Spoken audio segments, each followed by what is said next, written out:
drop dead. So, conclusively, we, as National Unity Platform, we call upon every Ugandan citizen, wherever you are, either inland or abroad, in the diaspora, to hold the government accountable. Utilize every lawful means possible to claim what is due to you. They are not doing us a favor. It is a right. It is our right. It's not a favor in managing this pandemic and its devastating effects. You know, the Constitution of the Republic of Uganda, in Article 189, and if you read the entire 6th schedule, it bestows upon us the responsibility, upon government actually, it talks about the functions of government at a time like this, on the control and the management of endemics, epidemics, and pandemics, including other disasters. And this government, according to this article, has failed and lost it all. We therefore call upon all citizens to understand that as long as this corrupt and inept regime is still in power, citizens will continue to suffer. It is our duty and responsibility to hasten the fall of this dictatorship so that we usher in the dispensation of a truly people-centered, people-centric, service-oriented, and accountable government. Finally, we call upon the people of Uganda who have some means to help those who do not have any means. Clearly, the regime will not help us, but we can organize ourselves and render support to each other in our communities.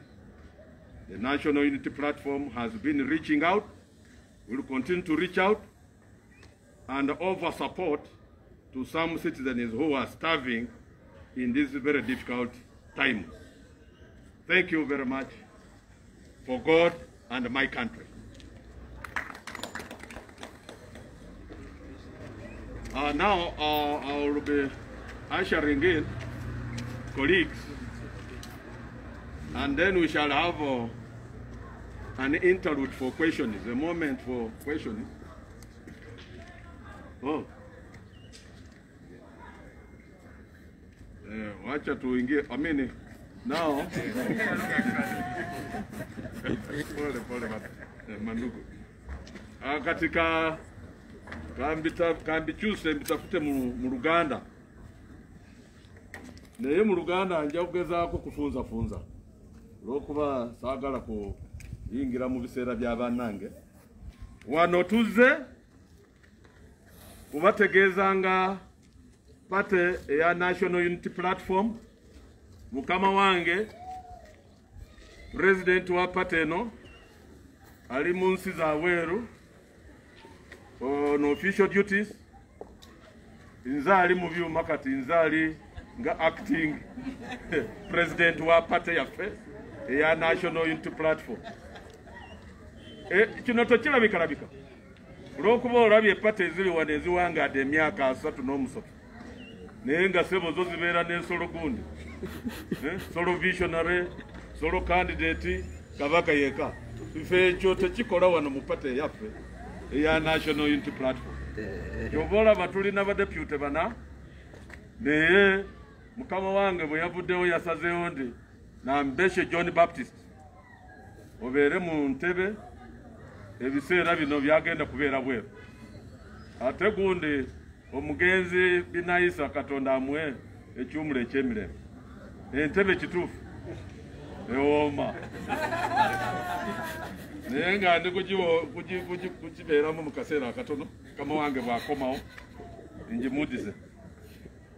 Wano tuzze kuvumirira n'esekuvumira yena engeri gavumenti eno ya ono General Museveni weeri kulagajjalamu mu kuyamba kuwangula olutalo olwa ssenyiga ono omukambwe owa COVID-19. Ate kaakati n'okumuyita COVID-19 kikulema ku lw'okuba kati we twogerera tufunye variants mpya COVID-19 afuse COVID-2020 COVID-2020 COVID-2021 tweyongera bweyongezi kufuna variants ate zino eziri kuva bweru zezisinga okubeera nkambwe nnyo olw'okuba wali eno eya Brazil wali eya Nigeria wali eya India wali eno eya South Africa ezikwata n'abaana abato myaka 6 kudda wansi ate wano olaba bulungi ndi mu gavumenti eno Mukama yayamba obusungu akawuka kano bwe kalina mu nsi eza America oba China oba Italy obusungu obwo si bwe kajja nabo wano ne kayamba gavumenti yetekeke kuva mu mwezi ogwokusatu 2022 ebeere nti irina empewo emala musirindazi oxygen emala naye sebo kutuuka leero oxygen aliyo tamala era n'oyo gwe baagula ne bateekako abacontractor ne bagula ebintu by'ekicupuli Mulago yavuddeyo yafudde abalwadde 30 nga ekiro bali ku mpewo ekyuma kye baleeta nga kipoofu nnyo ne kikutula empewo abantu ne bafa 30 mulundi gumu eyo gavumenti yandiresigninze neva mu buyinza eno ye gavumenti kye tulabye inge ewa abantu ogundi vaccination eri fake vaccination oba babo bantu 8 bakufa wane Uganda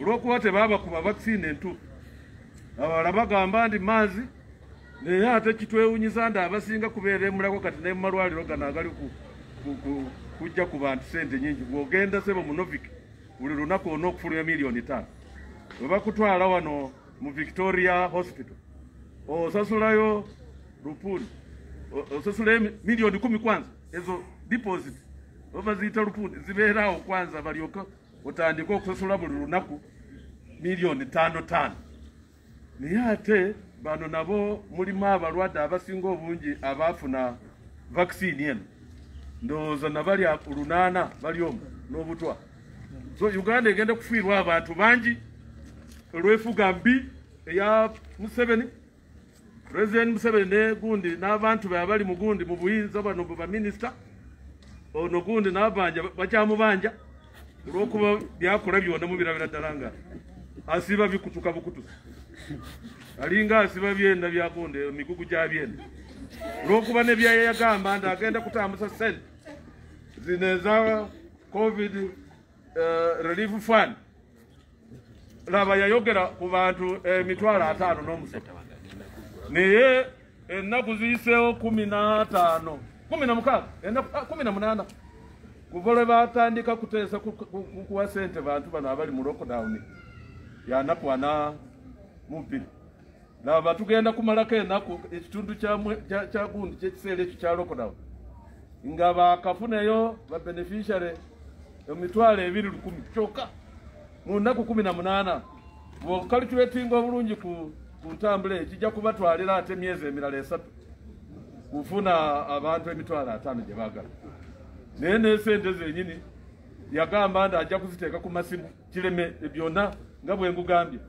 asiba n'ebyalya nebyo biragala bigwe wansi so bino biraga nti gavumenti eno ya President Museveni elemereddwa kuyamba bannayuganda tebalumirwa singa ebadde elumirwa bannayuganda teyandireze omwana w'abantu baffe abawansi aba bulijjo basiibe waka omwaka mulamba n'ekitundu in fact mazeemu ng'emyezi 15 abaana bali waka abaabwe abanene bali mu ma international school wano nakizudde wano e Uganda international schools zeeyongera kugenda mu maaso zisomesa abaana b'abakulu abo ab'omunaku omunayuganda ali wansi tegeera nti gwe COVID ono akozeseddwa okulaba nti n'abaana baleme kusoma olw'okuba ekiseera kiwanvu Kenya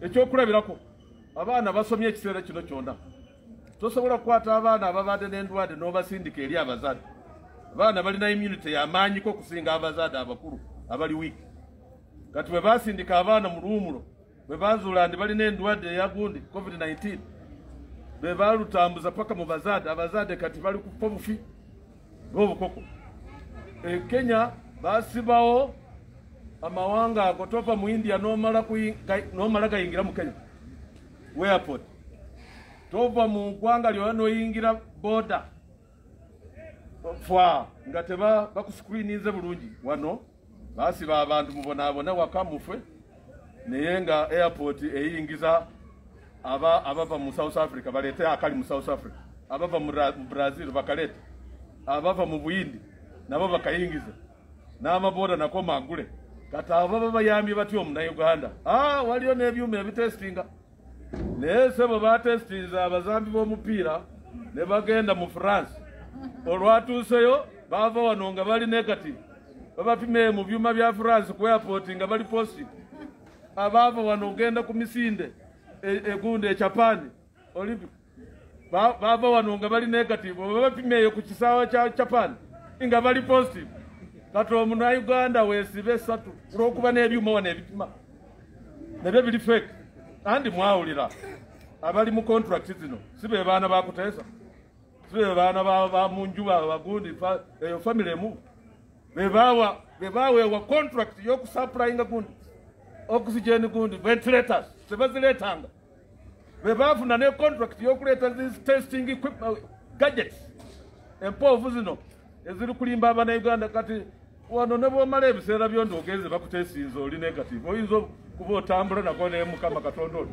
akuyambye buyambi kubeera ati okyalimo akasa so wano tuze kuba wa statement eno nga tuvumirira nese kuvumirira yena engeri government eno ya President Museveni welagajidde okulwanyisa gundi ono senyegono mukambwe atenga mukama katonda yatuyamba ne babeera n'ebiseera bya mwaka mulamba ne balemerera okuteekawo preparedness ne contingency plan tebagirina atenga mazima budget ya Uganda ebeeramo allocation gye bayita contingencies fund buli mwaka sente zibampitirivu obungi naye nezo zenyini ezo zagenda mwabo abamanyi abali mugundi mu kulwanyisa obulwadde buno so bino tuze kuvumirira era n'esente zino emiliyoni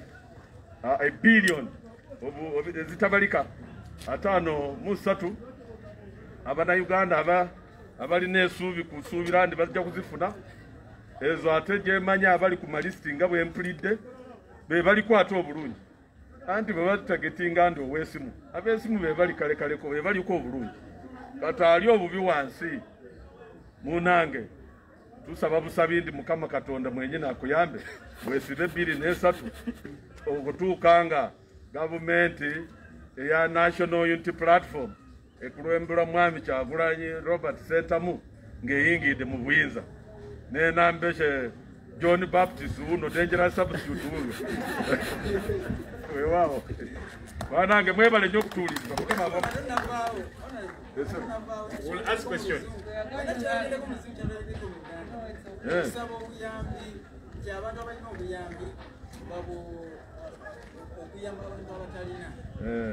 okay.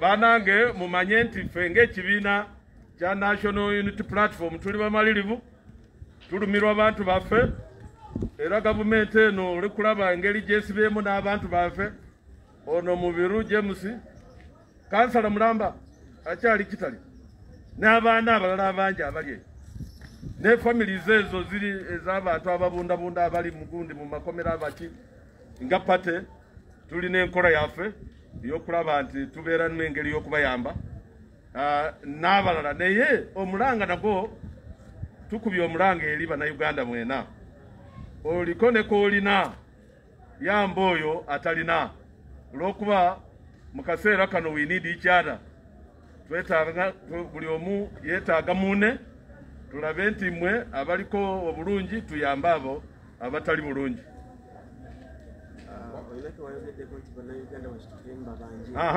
Abannayuganda kino kiri mu giraasi okiraba na bulabi bwe mutasittukiramu mujja kufa olw'okuba n'omwana mu lubuto akaana kali mu lubuto emyezi 9 naye okuvaamu kalina okwekalakasa kaliwo kaveemu naye gwe omuntu Katonda gwe yawa obulamu oli wano ku nsi ya Uganda tobeera awo n'olagajala nti Pulezidenti Museveni naye n'abanja kwe mubanja ajja kujja kuyambe akati bino byakwebereramu ng'engombo yaffe ya people power bweri Mukama abampeera omukisa.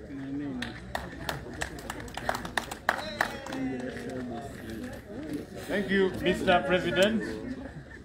Sajja Oluganda alumanyi. Ejja kufunirayo erinnya ery'Ekiganda. Omwediropi yatera biseegero tusinga. Thank you for that submission. Let me invite the leader of opposition in Parliament to come and make very quick remarks, then we shall get to your questions.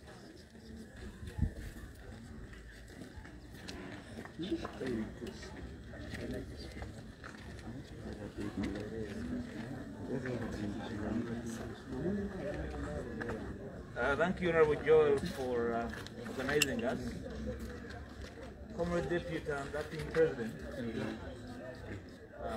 my dear Deputy President, Head of the North, but leaders, friends from the media, I have been ably represented by the Honorable Ambeshe on several fronts. I will only make a few additional remarks in addition to what he communicated. You do recollect that in Parliament, we offered the country an alternative to the shambolic approach of General Museveni and his government. And it's on this alternative that the government unwittingly is making pickings and is implementing issues haphazardly. But let me say this. Whereas the country awaits for the 100K, people thought they were dollars. No, I want to affirm that 100,000 Ugandan shillings. Whatever it can buy, heaven will tell. That we offered that this money will not suffice in the first place. Secondly, that the government approach is tokenism, which you do not support. Which is why we guided that a lockdown, an endless lockdown is no panacea to COVID treatment. We guided that the government would consider a structured and phased lockdown. The lockdown was communicated, this is the 3rd week, and all of us can see that it was inconsequential. The suffering communities have no food. Those without income can't pay their bills because the regime did not communicate a thorough program, a complete program to sustain the people and the economy. So what is their message on bills, water bills, rent, power? We are advising the masses to wash their hands, to wash with dust. So what will happen when the pipes run dry? So these are challenges that should have been addressed. So how are we going to sustain the economy? So the tokenism approach is not helping matters. And as we say, so if you cannot distribute money to the poor after 21 days, so what can you do to the people? Probably the Honorable Prime Minister is being honest. The regime is stuck. Probably they need to be honest and seek help. We are able to take over from them. We cannot be thuggish like they are. We know where the poor are. We know where those who need food are. You don't need to have a PhD in common sense to find people who need food. Now we have heard that, Mr. President, they are organizing a function. They are looking for money to organize the function on which they will start giving money. So they need money for a function, to organize a function to start giving out money. So countrymen and women, just know that in Kampala the government is sleeping. Rise and find your space. It is lawful. Demand for what is due to you. We continue to advise that the government must undertake to consider more sustainable approaches to this problem, because we have been advised variously by experts that COVID is not a simple cold that will go away tomorrow. Therefore, we still demand that more resources be put in more sustainable approaches, more enduring approaches, namely vaccination. I have seen a supplementary budget outed by the regime. We are waiting for it in the parliament to confirm if actually they are giving more money to vaccines. So the regime cannot procure vaccines, but they can procure tear gas. They cannot procure ICU beds, but they can procure and find money for LDUs to beat up citizens. I want to invite citizens to reject and demand space for those torturing them and beating them up when they need food. They should reject it. RDCs wisecking in the countryside and other places must be stopped by citizens. I want to encourage leaders, wherever they are, to reject the empty, arrogant wisecking of RDCs, police, and other people wielding guns and sticks. This is our country. We need solutions.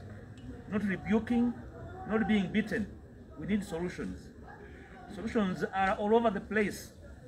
We are not an island. Why can't we copy the small approaches of our neighbors with whom we are at par in terms of capacity? So we want to invite the country to continue demanding and reject the flimsy approach of the regime. Lastly, from me, this morning I heard variously from the media, the regime, out of desperation, now has reason to accuse the opposition of mobilizing people to rise up against the government because of this approach. Now, let me advise you.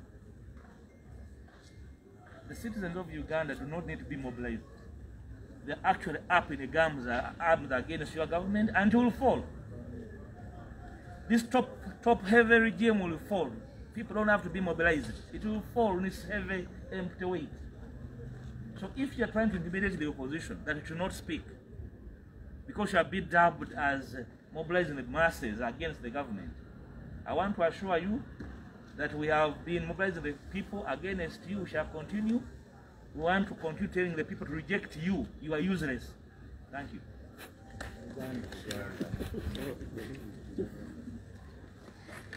Obufunze njala kwebaza acting president. Sana kunyimiza mu entebe like muwomedde nnyo mulabide ddala nga singa babadde wentemu Yesu yandibadde Yesu ba njala mwebaza otukulemberamu ku nsonga eno. Ensonga zotwogeddeko twazwako ekiwandiiko ekitongole ng'oludda oluganya mu parliament. Tubone gavumenti amagezi ku biki ebyangu ebisobola okukolebwa okutaasa eggwanga mu biseera bino ebyakatyabaga. Ekimu ku byo twabawa amagezi nti ensimbi ze muteekateeka okukolamu ebyekyejo muzikolemu ekisobola okutaasa eggwanga, kubanga ono Ssenyiga teyavudde ku nfuufu ekuumuuka. Muweereddwa amagezi abakugu bangi nnyo. Ssenyiga ono akyaliwo, n'ekisinga obukulu kwe kugema abantu basobole okuba nga emibiri gyabwe gisobola okuguma. Ekyo tebannakikola nga bwe kirina kukolebwa. Twabawa amagezi balekeraawo okulinda ebyobwereere. Ebyobwereere bya mmese.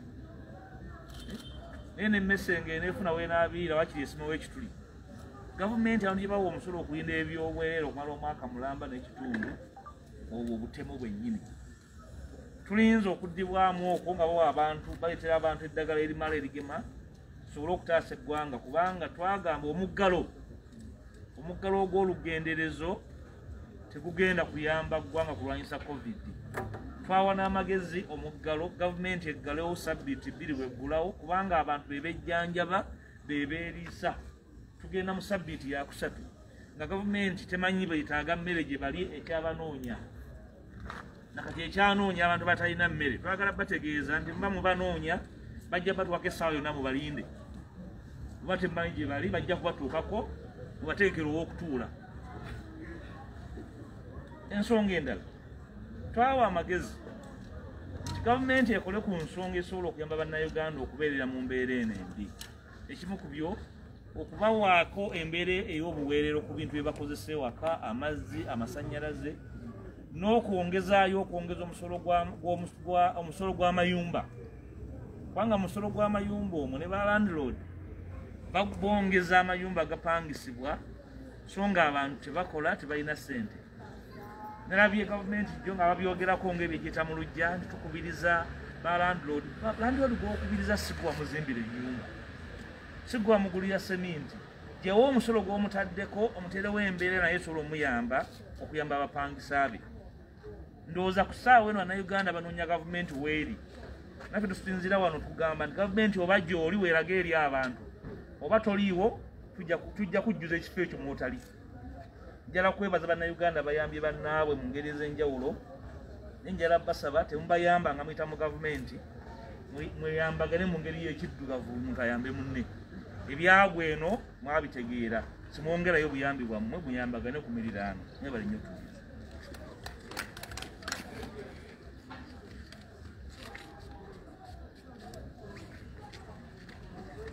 Kayamba Simpoto nange wakampe.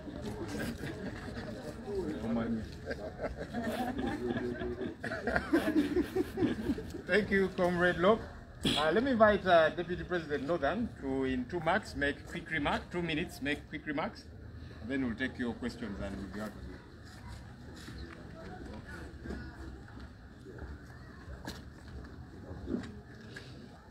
People power, Our power. our power, People power. NUP, Everywhere. and everywhere. NUP. The de facto and the jure president of Uganda, Your Excellency Sentamu Robert Kyagulanyi, very dangerously represented here and very ably. I'm very, very happy and confident of your capacity. The leader of opposition here present, the Secretary General, the one and only who has been the punching box, the punching bag in this struggle. Honorable Flavia, with whom we have been for a long time in the women's movement. Yes, accept, internalize it. Honorable Joel Senyonyi, and our spokesperson, my sister, Sarah. Yes, and you, the gallant faces, voices, and uncelebrated heroes, the media. I salute you today. We are here as the representatives of the National Unity Platform Party. More like we are mourning, but we are here in power.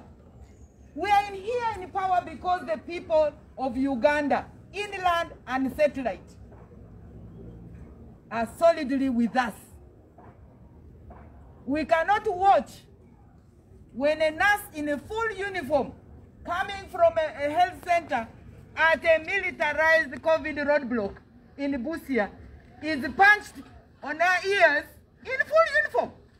You saw it, you reported it. Her ears are damaged, she's bleeding from the ear. We cannot keep quiet and locked down when in Hoima, because of 100,000, an oxygen cylinder is pulled away and this woman died.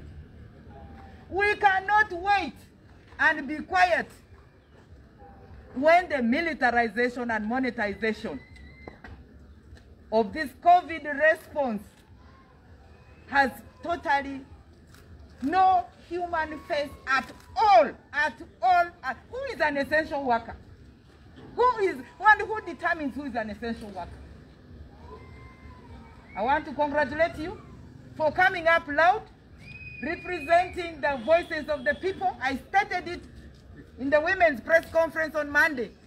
Vox Populi, Vox Dei. The voice of the people persistently is the voice of the divine.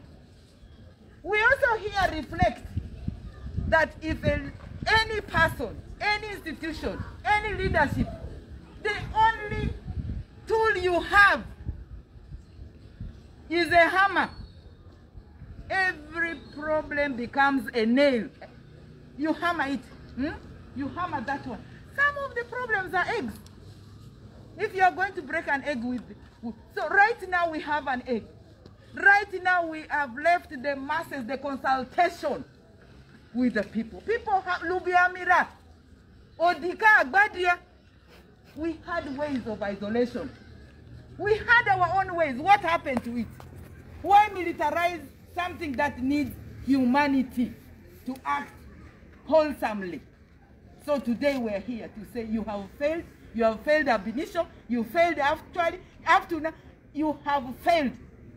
You come out and say, please, mea culpa. Forgive us. We have sinned. So that the population can actually take charge of their dignity. I end by saying, the tokenism reflects what the icon said. If you have failed to plan, then you have planned to fail. And the human beings are not going to be waiting for you because they're already acting. I totally associate with the call of the reflection of the voice of the people by the leader of opposition. Okay? Because if you stay home, you are going to die. If you come to the roadblock, you are going to die. How do you choose to die?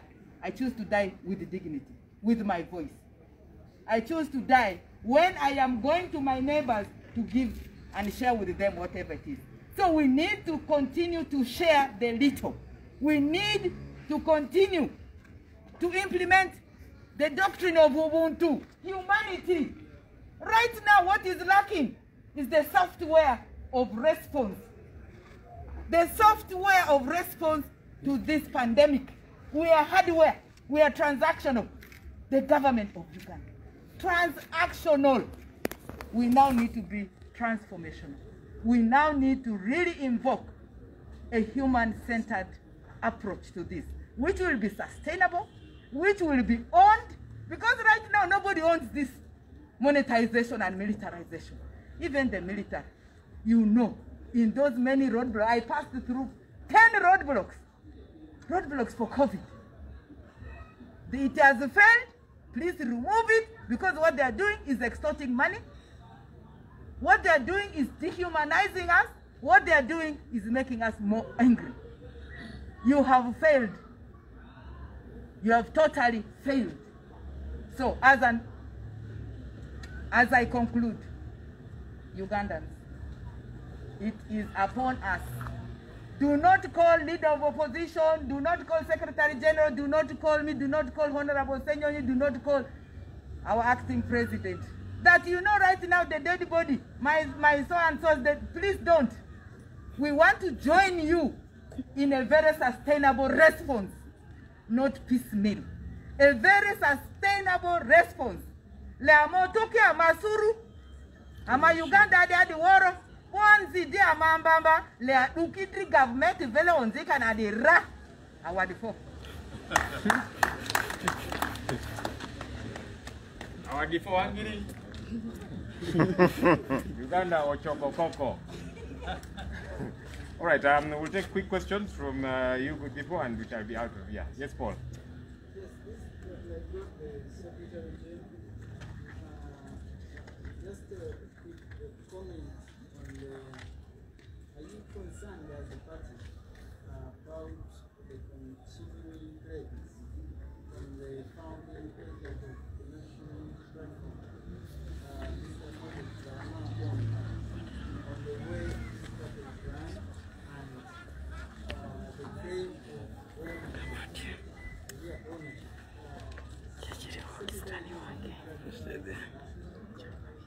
Okay, let's see a hand here. Yes, ngenda buuza mu Luganda okwangu. Mu mbeereza akazigizigi mu nsi yonna mu mateeka ebintu ebisigala nga biggule bye malwaliro n'ebintu ebituusa nnizi ku bantu nga kotisi okuwa justice abantu ababa basibiddwa akoseza Uganda nzigale mu kaseera nga abavubuka n'abakyala ba National Unity Platform bavundira mu makomera mukyogerako kinga NUP eyanze.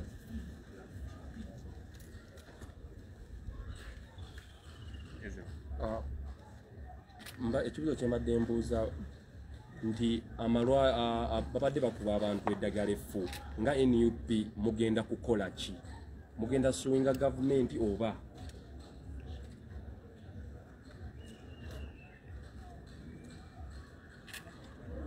Yes, Martin. Ekyange kigendera wa Honorable Mathias. So gye buvuddeko twakiraba nti gwomu ku bakulembera nga mudimandinga Parliament ebeere nga etuula mu kifo ky'okugenda mu luwummula. Kati ku mbeera eriwo mu bigenda mu maaso mu ggwanga kikyo kyayongera okutegeeza eggwanga okulaba nga ne gye buli eno Parliament tennaba kuweebwa mukisa ogwo. Okay, so we'll invite Locke to respond to that question. Then I'll request Honorable Flavia to respond. There was a question about our young people and women who are rotting in jail. Honorable Flavia, you respond to that. Then Comrade SG will respond to the Chibalama issue. Comrade Locke.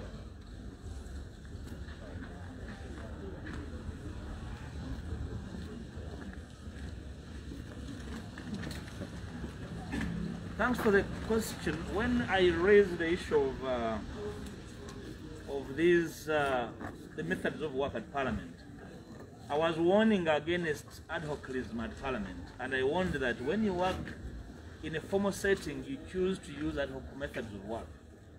Ad hocism and the illegality are cousins, and I insist that they actually are. However, yesterday I had a meeting with the Speaker, and she assured me that Parliament is resuming on Monday, and that we shall have a plenary on Tuesday. I believe that that's a movement in the right direction. Although belatedly coming, we shall seize the opportunity to ask a few questions and make sure that things are done right. But of course, we have lost time. Probably could have remedied so many things that have been done wrong. And we look forward to Tuesday to raise questions on COVID, on human rights, on the economy, and several other challenges. I think that was my question. Yeah. Luganda. Yakituufu ensonga y'okubanja palamenti ekomewo twagitekako amaanyi mangi nnyo era nga tuwakanya okuggalawo palamenti. Ekyekwaso kyali nti mu palamenti mulimu ababaka bangi abalwadde n'abakozi balwadde. Kituufu palamenti n'abakozi ba palamenti bantu ng'abantu abalala. Okubeera memba wa palamenti ekikuggyako mbeera yakulwala osobola okulwala, naye twagamba nti enkola ebaddewo social distancing, okwekebeza yebegenda mu maaso n'emirimu gya palamenti isobola okugenda mu maaso. Bwe tuba tulonda sipiika twasobola okugenda ekololo, waki tusobola kuddayo ekololo? Kololo yazika, tusobola kudda kololo netuteeseza eggwanga. Bwe twali tutongoza prime minister twali ekololo ku ssaawa eno waliwo ki? Tusobola okuddayo mu kifo kyekimu. Naye nekisinga obukulu, palamenti esobola okukola emirimu gyayo ng'eyita mu komiti mu bukiiko bwayo obutongole. Akakiiko k'abantu 3 kasobola okutuula. Kabineti essomero ddamba ly'abantu 80 abo balituula. Komiti ey'abantu 3 erimu ekyokutuula. Naye sipiika yantegeeza olunaku lwajjo nabaddeko mu ofiisi ye. Palamenti agiyise sabbiiti ejja egenda kutandika emirimu mu butongole. Ebimu ebyo tujja kuwumbirira ebyo ebyonoonese, naye tujja kusobola okufuna omukisa okubuuza ebibuuzo n'okubaako ebitangaazibwa ku ntambuza y'emirimu.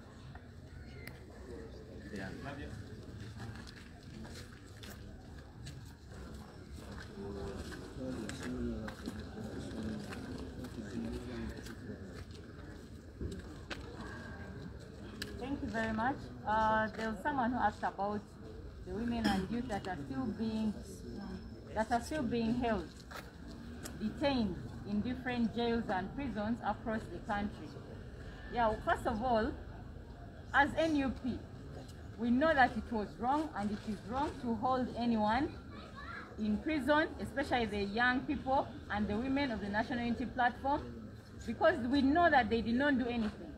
Their only crime was to support and to desire change, to support a removal of a dictatorship, nothing else. So we are calling and we continue calling upon the authorities that are still holding all these people under incarceration illegally to release them. We will not dare of demanding for the release of all political prisoners across Uganda and across regions, because supporting someone politically, supporting Honorable Kyagulanyi for president is not a crime. It is their fundamental right to support any candidate of their choice and to speak out on the wrongs and the issues that they find across the country with a free voice. So we continue demanding for that as a National Unity Platform. We haven't yet tired of that. And then I just want to add my voice on the number of issues that were raised about the COVID-19, for women specifically. The money that Honorable Nabanja is giving out is targeting a number of people with phones. But we also know that most rural women do not own, and most urban women do not own phones. Because female-headed households, most of the women use their brothers' phones, their husbands' phones, their spouses' phones and all. So that means that even when they are targeting people to give money to for food relief, most women are going to be left out. And yet we know that most families are actually female-headed households. So we are requesting the government to be more gender-specific and relate and respond to more gender-specific issues. For example, let them stop targeting only those households. Let them find ways of reaching, especially female-headed households, and not through phones. Because we all know that you men, most of the times, do not allow the women to own phones. Mu Uganda, bambuza ekibuuzo eky'abannaffe abakyala n'abavubuka abali mu makomera mu Uganda abakwatibwa ng'emisango gyabwe tegimanyiddwa bataddeko emisango sango, naye nga ffenna tukimanyi nti omusango omukulu ogwabakwasa gwakuwagira nkyukakyuka na kuwagira Uganda empya. Tukimanyi bulungi ti si musango, era bannaffe bano balina eddembe lyabwe eribaweebwa ssemateeka n'eribaweebwa obuntu, kubanga eddembe tebalisaba busabi ery'obwebange okwogera ku nsonga ezibaluma ng'abantu mu ggwanga lino, naddala ez'ebyobufuzi, n'okwagira pulezidenti yenna oba kandidate yenna gwe baba baagadde oba omukulembeze yenna abasanyusa. Okuwagira Honorable Robert Kyagulanyi Ssentamu si musango, n'okuwagira ekibiina kya National Unity Platform si musango, n'okwagala enkyukakyuka si musango mu Uganda, kubanga ffenna tukimanyi mu kisanja kya Nakyemalira era yatuwambako obuwambi obuyinza. N'olw'ensonga eyo tetugenda kukowanga ekibiina kya National Unity Platform okugamba n'okulagira abo abakutte bannaffe bonna abavundira amakomera around Uganda okubata, kubanga tewali musango na gumu bwe bakola. Twagala bonna batiibwe, basobole okudda mu famire zaabwe, basobole n'okwekolera emirimu gyabwe. Ensonga y'abakyala ya Honorable Nabanja agenda okugaba ssente ng'asinziira ku masimu. Ffe twagala Honorable Nabanja aleme kwerabira nti abakyala abasinga mu Uganda wano ababonaabona era abatalina buyambi essaawa zino tebalina masimu. Tukimanyi bulungi ti abasajja ebiseera ebisinga naddala wano mu urban areas batajetinze. Abasajja abeesuleyo gwa nagamba mu nsonga z'amaka tebakyalabirira famire. Kitegeeza nti famire ezisinga zirabirirwa bakyala, kubanga abakyala balabirira famires ate abamu tebalina masimu. Twagala famire ezo ezirabirirwa abakyala bazisoosowaze nnyo kimu. Ekyokubiri, twagala bajjewo enkola y'okusindika ku masimu gokka, wabula batunuulire engeri gye batuusa obuyambi ku muntu asembayo, kubanga abakyala bangi tebalina masimu, bakosaga ababbaabwe oba abamu bakosaga brother baabwe, baganda baabwe abalenzi. N'olw'ensonga eyo tusaba ensonga eyo eyongere okutunuulira, baleme kwerabira nsonga z'abakyala mu kaseera kano, ate n'obusente bwe batuweereza butono nnyo babwongereko babuteeke wati twalabe. tusobole okwekolera. Mwebale nnyo, mwebalire ddala.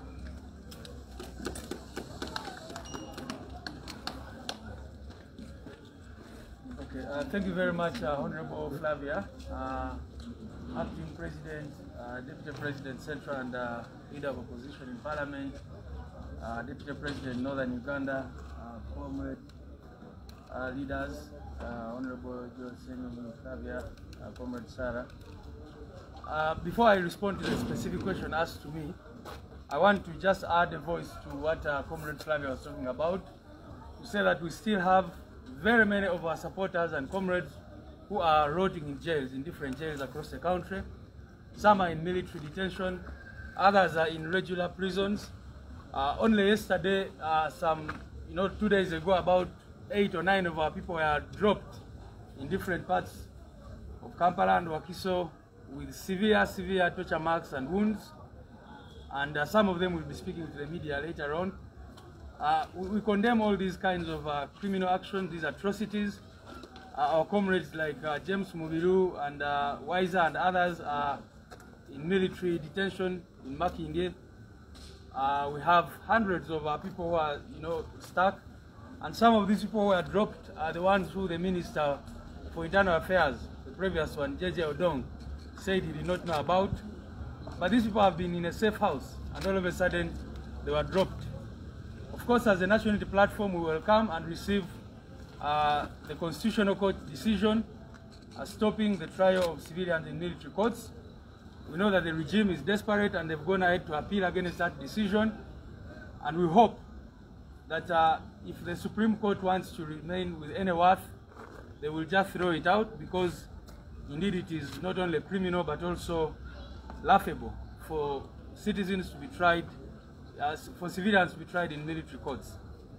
Now, regarding the specific question which I was asked by by journalist Paul Kayonga, of course, as you know, the NUP from the very start was under attack by the regime. From the time we launched it, Mzee Chibalama and other leaders came here and they told you how we handed over, how we took leadership in this party legally and officially in accordance with the party constitution. But as you all remember, a few days later they were hijacked by the military and they appeared in court saying different things. At some point they claimed that we bought the party for $5 million US. Then they went to court and changed their statement. Then they went to court and said they did not want the party to take leadership. They went to court, and you remember everything that happened. And after that, of course, the regime has never stopped. You remember a few weeks back, together with our president, we went to see Mzee Chibalama. And of all places, he was admitted at Bombo Military Barracks. When we went there, we were blocked from seeing him by the military. And they said that in order for us to see him, we needed clearance from the army. Now you can imagine, the first time he appeared in public, he was surrounded by soldiers. So this is not a person who is free to speak about party matters, but what I can say is that NUP is a registered political party in this country, which is governed by a party constitution, which was handed to us on the day we took over leadership. This is the same constitution which, if you see all the correspondences they made with the Electoral Commission, this is a constitution they quoted.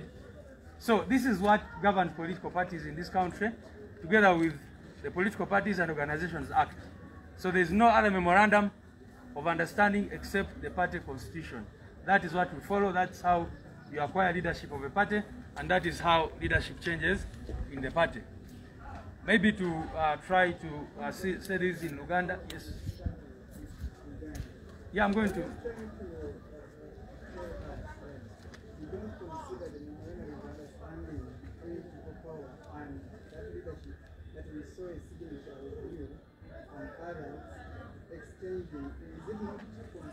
No, the point I'm making is that what governs political parties is the constitution of the party.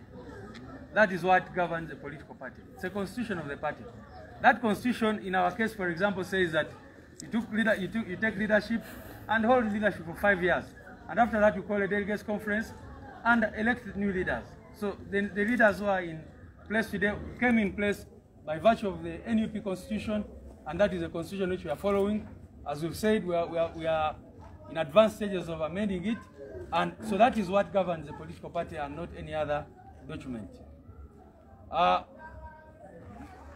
You know, I just returned from abroad. I don't know if my Uganda is still there.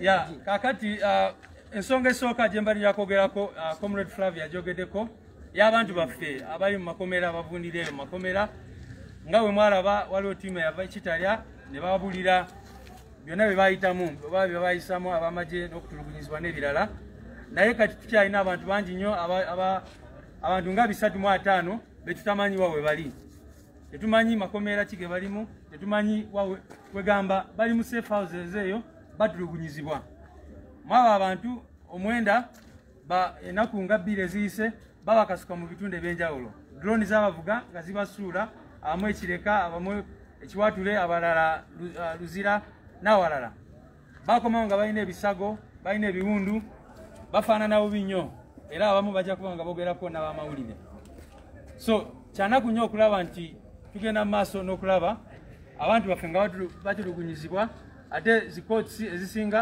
nga bagamba tebagenda kukola ki kuwuliriza emisango gyabwe olw'omuggalo ensonga zino ensonga za ddembe ly'obuntu zirina okuba nga zikwasibwa amaanyi naddala mu biseera bino abantu baffe babonaabonera ekirala mbatera kuddamu ku nsonga mwami Paul gyabuuziza muzeeyi Kibalama n'abalala bye bazze nga boogera mawulire mukimanyi bulungi nnyo twali wano ffenna nga tutwala obukulembeze bwa NUP muzeeyi Kibalama ali wano n'abuulira eggwanga lyonna nti twagobera constitution yaffe ssemateeka w'ekibiina Honorable Kyagulanyi n'alondebwa nga president w'ekibiina nenondebwa nga secretary general n'abakulembeze abalala bonna mu kibiina kakati mukimanyi bulungi nnyo nti wiiki ndooza twayisaawo emu oba 2 amagye ne gawamba bano abantu yabatwala embaale okukomawo nga tulaba batufute mu kooti naye bw'olaba omusango gwabwe gwe baba mu kooti constitution eno gyebagerako gye bateekayo kakati ne bagenda mu maaso ne bawakanya byonna bye baali babulidde nti twabikola mu butuufu bwabyo era nabo ne bavaayo ojjukira bulungi nnyo muzeeyi Kibalama nga bamubuuza mu kooti toyagala kooti ekuwe eddembe lyo naye nakyogerako nti ye ndi musibe njagala kooti empa eddembe lyange so ennaku ezo zonna amagye ne gasalako ewuwe nga tetukyasobola n'okuba accessinga okutuuka ne tugezaako nno okubayamba tubadde nga oluusi oyo mutabani watukubira amasimu nga tubasindikirayo buyambi era nga ebiseera ebisinga abakulembeze ab'enjawulo beekolamu omulimu ne babayambako bwe twawulira nga mulwadde ne tugamba katugende tumulabeko naye twamusanga mu ddwaliro ly'amagye eBombo ne batugaana okumulaba ne twatuukayo nalina Honorable Joel ne president waffe amagye ne geekalakasaawo ne bagamba ti musobola mulaba mulina okusooka ne mufuna olukusa eri abakulembera amagye kakati omuntu oyo bw'avaayo nayogera ku NUP nooza oba otegeera ani abirimu oba mukono gwani okukola bino kyenjagala okukakasa abantu era nga muzeeyi Kibalama bwe yayogera n'abalala obukulembeze bw'ekibiina bwakyusibwa nga ssemateeka w'ekibiina bweyina okuba era twalondebwa ku delegates conference ne tukwasibwa obukulembeze obuweerawo okumala emyaka 5 oluvannyuma lw'emyaka 5 ne tukwa delegates conference endala ne tulonda obukulembeze obulala bwe bityo bwe birina okutambula ekibiina kikulemberwa ssemateeka n'etteeka lye bayita Political Parties and Organizations Act oba etteeka erya palamenti erirungamya ebibiina by'obufuzi so nga teri kiwandiiko ekirala ekigavaninga obukulembeze bw'ekibiina mwebale nnyo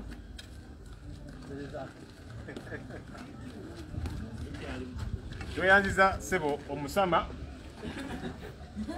bane mwina okitegeera nti ensonga zino eza Kibalama n'endala gavumenti eziteekawo okutujja ku mulamwa ogw'okubanja obuyambi bw'Abannayuganda emmere ne ssente z'Abannayuganda so tetugenda kukkiriza kutujja ku mulamwa tugenda sigala nga tubanja obuyambi bw'Abannayuganda Bannayuganda bali bubi bayala wiiki kati ziri 3 balinze kyakulya okuva eri gavumenti nabbanja ne banne bali eri avimba buvimbi kati prime minister nabbanja ne banne mwino kitegeera zino sente si zammwe sente z'Abannayuganda mukole ekisoboka mwanguyeeko abantu okubatuusaako obuyambi buno wano mu Kampala babyonoonye no byonoona abakulembeze abaground bakansela n'abalala babajje mu kintu kino kati bapiso parish internal security officers be baregisteri be bawandiika abantu tebamanyi kyakola abantu tebabategeera nakiiso tugamba nti Nabbanja ne banne batereze ensonga eno obuyambi butuuke ku bannayuganda nga ekiwundu tekinasamba ddagala.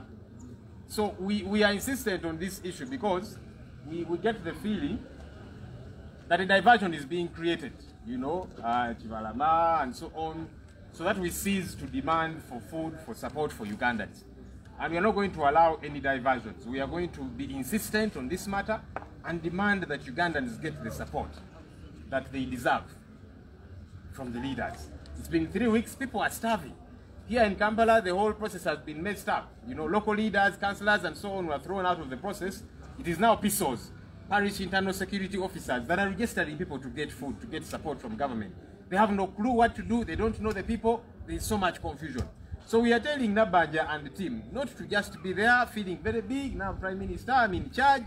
The money is mine. They even call it Nabbanja money. That money belongs to Ugandans. Let's expedite the process to see that Ugandans get the support they deserve. Otherwise, then what? So will government put together money to bury the dead after they have died of starvation? Thank you, everybody, for coming through. Do have a good day.